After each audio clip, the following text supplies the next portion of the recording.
వినయ్ ఆ రోజు నుంచి అతని జీవితం మారిపోయింది. రఘులేని రోజులు, రఘులేని రాత్రులు, రఘులేని గ్రామం. అతను ఆ చెట్టు గురించి మరిచిపోవడానికి చాలా ప్రయత్నించాడు. కాని రఘు ఆలోచనలు అతని మనస్సులో ఎప్పుడూ తిరుగుతున్నాయి. ఆ అరుపు, వినయ్ సాయం చేయి, నన్ను లాగుతోంది అనే ఆ దయనీయమైన కేక రాత్రుల్లో కలల్లో వచ్చి అతన్ని మేల్కొల్పేది. రఘు, నువ్వు ఎక్కడున్నావురా? నిన్ను వదిలేశాను, క్షమించురా, నేను భయపడ్డాను. వినయ్ గదిలోనే ఎక్కువ గడిపేవాడు. బయటకు వచ్చినప్పుడు గ్రామస్థులు అతన్ని చూసి, ఏమైంది వినయ్, రఘు గురించి ఇంకా బాధపడుతున్నావా అని అడిగేవారు. అతను నవ్వుతూ ఏమీ లేదు అనేవాడు. కాని లోపల గుండె ముక్కలు ముక్కలైపోతోంది. పాపం వినయ్ ఇంకా బాధపడుతున్నాడు. ఆ చెట్టు పేరు వినగానే అతను వణుకుతాడురా. కాని ఒకరోజు గ్రామంలో కొత్త పుజారి వచ్చాడు. వింత రూపం, ఎత్తైనవాడు, ఎప్పుడూ ముఖం కప్పుకుని నల్లటి గుడ్డలు కట్టుకుని ఉంటాడు. అతని కళ్ళు మాత్రమే కనిపించేవి, లోతైన రహస్యమైన కళ్ళు. గ్రామస్థులు అతని చుట్టూ చేరి చెట్టు కథలు చెప్పారు. పుజారి శాంతంగా విన్నాడు, ఆశ్చర్యపోయాడు. అది సాధారణ చెట్టు కాదు, అది పిశాచాల వశంలో ఉన్న చెట్టు కాదు.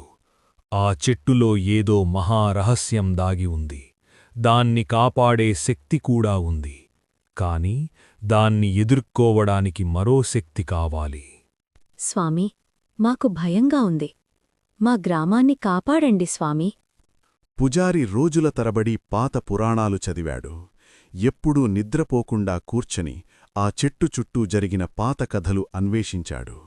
చివరకు అతను ఒక భయానక రహస్యం కనుగొన్నాడు. ఎన్నో సంవత్సరాల క్రితం ఇక్కడ ఒక గొప్ప తపస్సు చేసిన బ్రాహ్మణుడుండేవాడు. అతను ఒక రాక్షసిని శాపం పెట్టాడు. కాని ఆ రాక్షసి మరణించకుండా తన ఆత్మను ఆ అరటి చెట్టులో కలుపుకుంది. ఇప్పుడు ఆ చెట్టు ఆమె శరీరం. ఎవరైనా దాని దగ్గరికి వెళితే ఆమె వాళ్లని తనలోకి లాగేసుకుంటుంది. ఆ బలులతో ఆమె బలం పెరుగుతుంది. స్వామి, రఘు, నా మిత్రుడు రఘు ఆ చెట్టులో కరిగిపోయాడు. నేనతన్ని తిరిగి తెచ్చుకోవచ్చా? నేనతన్ని వదిలేశాను, క్షమించండి. సాధ్యం కాదు. కాని ఆ చెట్టుని నాశనం చేస్తే ఆ శాపం తొలగవచ్చు. కాని దానికి ధైర్యం కావాలి, మరీ ఎక్కువ ధైర్యం. నువ్వు రావాలి వినయ్, నీ మిత్రుడి కోసం, నీ గ్రామం కోసం. చివరకు ఒక అమావాస్య రాత్రి పుజారి నాయకత్వంలో అందరూ చెట్టు దగ్గరికి వెళ్లారు. పూజ సామాగ్రి, మంటలు, మంత్రాలు అన్నీ సిద్ధం చేశారు. వినయ్ కూడా వచ్చాడు. అతని కళ్లల్లో ధైర్యం మరి భయం కలిసి ఉన్నాయి. బయల్పడు రాక్షసి, నీ శాపం ఇక ముగిసింది. బయల్పడు, బయల్పడు. చెట్టు వణికింది. ఆకులు గాలి లేకుండా ఎగిరిపోయాయి. నేలలోంచి వేళ్లు స్లోగా పైకి వచ్చినట్టు అనిపించింది. అకస్మాత్తుగా చెట్టు క్రింద రఘు రూపం మాయగా కనిపించింది. వినయ్, నన్ను కాపాడు, నేనిక్కడే ఉన్నాను, సాయం చేయి. రఘు, నువ్వింకా జీవించి ఉన్నావా? నేను వస్తున్నారా? ఆపు వినయ్, అది నీ మిత్రుడు కాదు, అది రాక్షసి మోసం. నిన్ను కూడా లాగేసుకుంటుంది. పుజారి ఆఖరి మంత్రం ముగించి పెద్ద మంటలు పెట్టాడు. అగ్ని అలుముకుంది. చెట్టు వణుకుతూ అరుస్తూ మంటల్లో కరిగిపోసాగింది. ఆకాశంలో నల్లటి పొగ ఎగిరిపోయింది.